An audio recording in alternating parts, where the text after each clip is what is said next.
Hello, everyone. So you may be wondering, why do I have this picture of a map right here?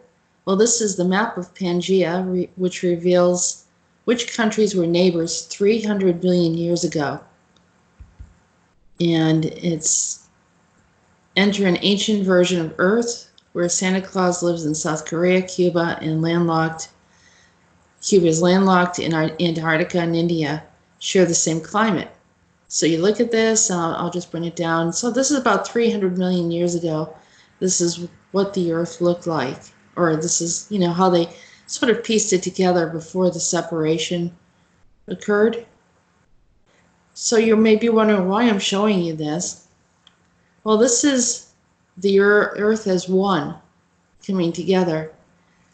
But unfortunately, we're talking about a one world order or one world government. And this just came in. I was surprised, but not surprised, because this is what they do. This is actually a great video. You might want to listen to how he breaks it down and talks about some of the things that are going on.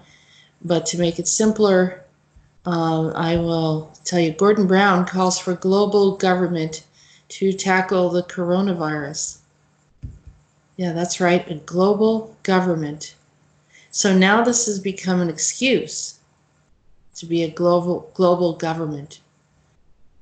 Gordon Brown has urged world leaders to create a temporary form of global government to tackle the twin medical and economic crisis caused by the COVID-19 pandemic. So we already know that they knew in advance about putting together about the stock market. People knew about this. People knew that there was going to be a pandemic, and so conveniently that rolls into some other agenda. Or apparently this is the fulfillment of the trials and tribulations, the revelations, and so everyone just welcomes it in because they say it has to be true, it has to happen because it's written down somewhere. But no one ever considers that we are fulfilling the agreement of that, or we're manifesting it, or they have another intention, and then we're saying, hey, yeah, it's supposed to be that way because it was written down. And anytime there's a pandemic at the end of the world, that typical sign where that kind of homeless looking person, I won't say homeless, but kind of a extremist Christian holding big signs, the end is near. And so you're getting all this sort of thing happening. And sorry if I'm not offending anyone about the homelessness. It is a serious issue, especially with what's going on right now. So the former prime minister, who was in the center of the international efforts to tackle the impact of the near meltdown of the banks in 2008, said there was a need for a task force involving the world leaders, health experts, and the heads of international organizations that would have executive powers to coordinate the response. And we know what happened in Russia, how Putin just pretty much took control of many things, and it's kind of making its way around the world, isn't it? So there is not something that can be dealt with. This is not something that can be dealt with in one country, he said. There has to be a coordinated global response. Right, I agree with that. There has to be sharing of information, helping to stop the virus. But do we need this? A global government to do this? And not to mention that they've closed all the borders. How does this make any sense? I don't think it makes any sense at all. This is the first and foremost a medical emergency, and there has to be a joint action to deal with that. But the more you intervene to deal with the medical emergency, the more you put economies at risk. During the financial crisis, Brown pursued other global leaders of the need to bail out the banks and then hosted a meeting of the G20 in London, which came up with a 1.1 rescue package. So despite Donald Trump's America First policy, he said it was still possible to get support for an emergency body with executive powers. Brown said his proposed global task force would fight the crisis in two fronts, and there would need to be a coordinated effort to find a vaccine and to organize production, purchasing, prevent profiteering. Many countries have announced economic packages in the past 2 weeks, but Brown said the task force could make sure the efforts of central banks were coordinated, take steps to prevent the record flight of capital from emerging market economies, and agree a joint approach to the use of government spending to boost growth.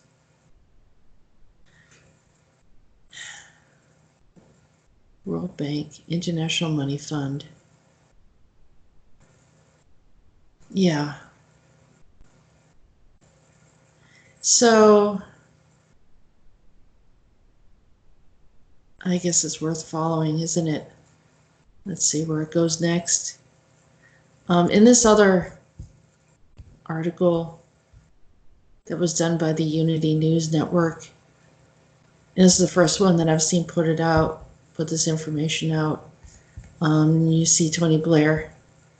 He makes his statements about calling for the global government to organize government in a completely new and different way. I think that pretty much says it. I don't consent. I don't agree to this agenda. I'm asking you to also join me in that.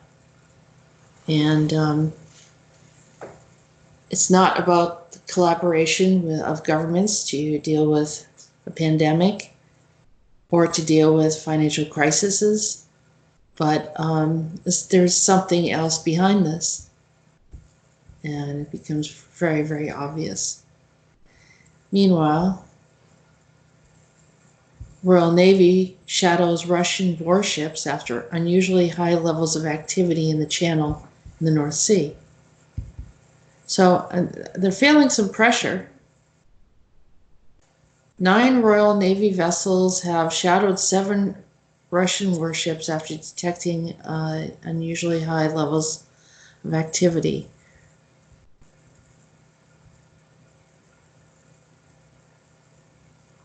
Comes in as the Royal Navy has been preparing to help the NHS and other government departments deal with the coronavirus outbreak.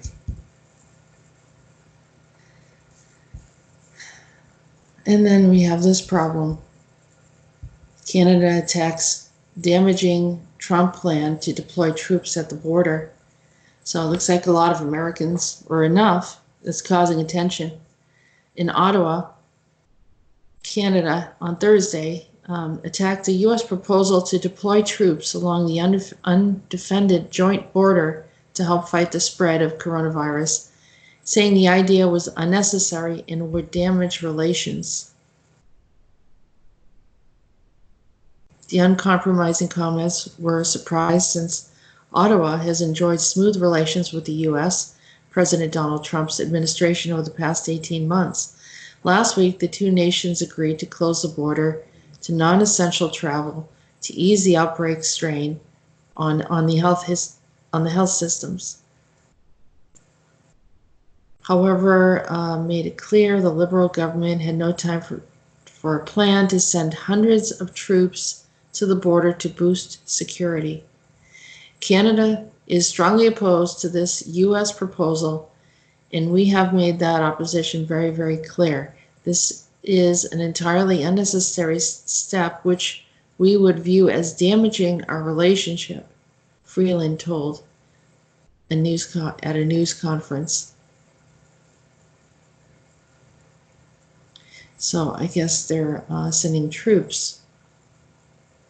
The U.S. official familiar with the matter said that the U.S. Customs and Border Protection is stressed on the northern border because virtually all patrol officers and boarding crossing officials were shifted to the southern border, where they are supplemented by a brigade from the 101st Airborne Division, Marine Battalion, and National Guard personnel. The Canada-U.S. border stretches over 8,000, almost 9,000 kilometers, and is 5,525 miles, and is crossing point for the world's largest bilateral trading relationships. So you can see that, you know, it's pushing it. It's a little stressful, and we're just asking for everyone to, you know, try to create a sense of peace. Try to relax. I know that there's a lot of crazy things going on right now, but we need to hold it together. I know that a lot of Americans are like, I just don't want to be here right now, especially those in the cities. I'm sure it's very, very hard. Fortunately, I'm not in the city, so I don't have to experience that, but there's the tension everywhere. It's all around the world. But we need to spend time, meditation, do something to release the energy, the stress. For some people, it's yoga. For some people, it's just, you know, distracting, listening to music. And if you can't go for those walks that you need to, just try to hold it together. If you have any kind of, I encourage people to ask to remove and shut down and delete any type of MK Ultra programming so that you're not triggered and whatever else is going to react. So hold it together, be strong. And the last thing I wanted to share with you is this ancient Mayan statue with the QR code face. And it's funny to see aliens warning us. I just happened to be browsing around and found all of these things very easily. It's like they wanted me to share it. The ancient Mayan ruins of Mexico have nearly all but a few been excavated and their treasures placed in museums all over Mexico. But, however, what may come as a shock to many is the statue with the QR code face that may hold proof that aliens inhabited our Earth many years ago. I'm assuming that's how they wanted to say it. It's kind of strange looking, isn't it? And it almost feels like what we're going through right now, what they want to do, everything, it looks like a humanoid form with a code, with a signature that's not related to human form, that is the convergence of transhumanism, maybe AI. This is where this conversation is, this is the direction it's going into.